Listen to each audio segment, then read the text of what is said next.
কোরবানির গোশত আপনি কখনোই 3 ভাগ করতে যাবেন না।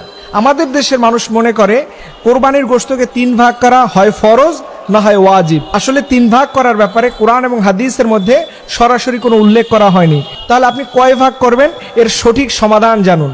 আল্লাহ সুবহানাহু ওয়া তাআলা এর সমাধানের ব্যাপারে সূরা হজের 28 এবং 36 নম্বর আয়াতের দিকে সুন্দর করে তিনি বলছেন। 1 নম্বরে কুলু, আপনি নিজে খাবেন, যারা কোরবানি দিচ্ছেন আপনারা সবাই কোরবানির গোশত খাবেন। আল্লাহ তাআলা বলছে লাই ইয়ানালাল্লাহা লুহুমুহা ওয়ালা দিমাউহা ওয়ালাকিন ইয়ানালুহু তাকওয়া মিনকুম। আল্লাহর কাছে গোশতও যায় না, রক্তও যায় না। সো এই যে গোশতটা আছে এটা আপনি প্রথমে খাবেন। 2 নম্বরে বা ইসুন, দেখবেন হঠাৎ করে কিছু মানুষ সমস্যায় পড়ে গেছে। গত বছর সেও কোরবানি দিছিল কিন্তু এবছর দিতে পারে নাই, 2 বছর আগে দিছে সে এবছর দিতে পারে নাই। এইরকম হঠাৎ করে যারা সমস্যায় পড়ে যায় এদের খুঁজে খুঁজে এদের বাড়িতে কোরবানির গোশত দিবেন।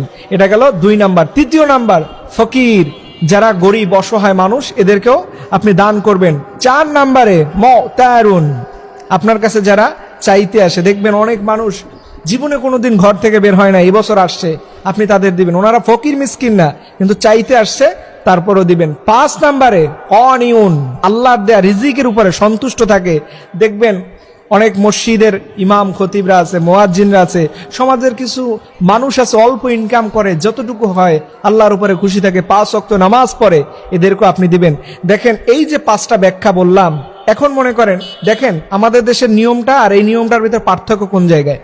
আপনি নিজে খেলেন, আত্মীয় স্বজনকে দিলেন, আর ফকির মিসকিনকে দিলেন।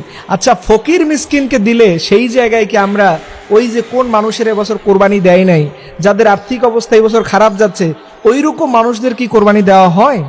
আমরা অনেক সময় যুক্তি দেই ওরা তো চাইলে কোরবানি দিতে পারতো, ওরা দেয় না, কিপটা মানুষ, এই বলে নিজের মাসালা নিজে সৃষ্টি করে আমরা তাদেরকে কোরবানির গোশত দিতে চাই না। এরকম কিন্তু অসংখ্য ঘটনা আমাদের সমাজের মধ্যে আছে। এর জন্য প্রিয় ভাইরা, যারা কোরবানি আল্লাহর পক্ষ থেকে দিবেন, মাস্ট বি আপনাকে এটা মনে রাখতে হবে, আল্লাহর উপরে সন্তুষ্ট থাকতে হবে, আল্লাহকে খুশি করতে হবে।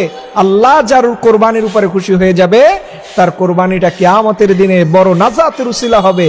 আর আপনি যদি লোক দেখানোর জন্য ফ্রিজ কিনে রাখছেন, এই বছর পুরোটাই ওভারলোড করে ফেলবেন।